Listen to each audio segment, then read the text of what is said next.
ஹாமிதுன் ஒரு ஆளின் பெயர். ஜைனபு ஒரு பெண்ணின் பெயர்.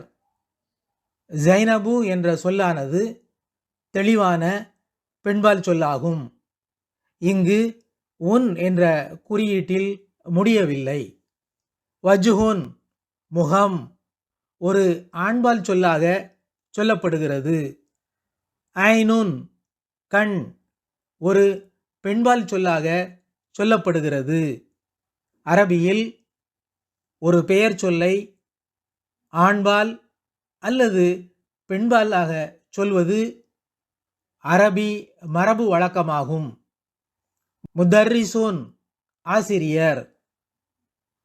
முதரிசுன் என்ற வார்த்தை முதர்ரிச துன் என்று இறுதியில் மூடிய தா இணைக்கப்பட்டு முதரிசத்துன் ஆசிரியை என்று பெண்பால் சொல்லாக மாற்றப்பட்டுள்ளது.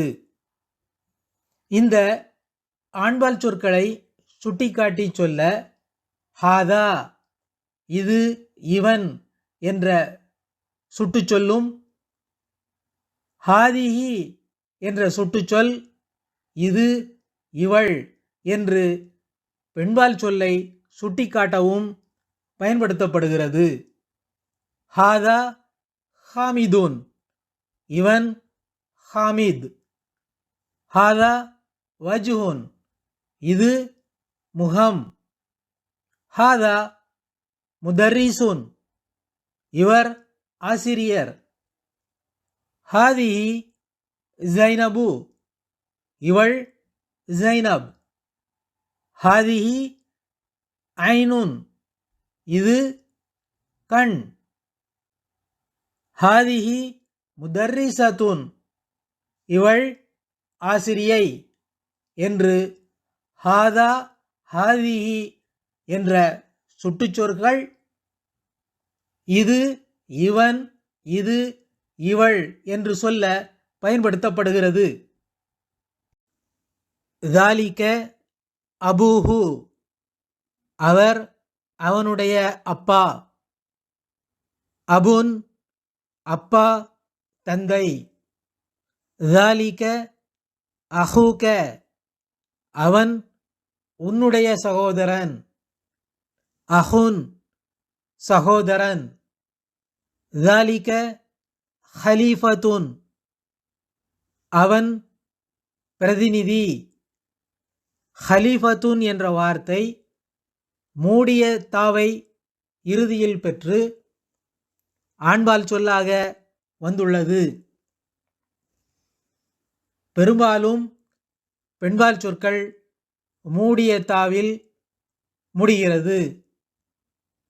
தில்க உம்மி அவள் என்னுடைய தாய். உம்முன் அம்மா தாய். தில்க உஹ்தி அவள் என்னுடைய சகோதரி. உஹ்துன் சகோதரி. தில்க ஷஜரத்துன் அது மரம். மரம் என்பது இங்கு பெண்பாலாக சொல்லப்பட்டுள்ளது. பெயர் சொற்கள் ஒன்று ஆண்பாலாக அல்லது பெண்பாலாக சொல்லப்படுகிறது.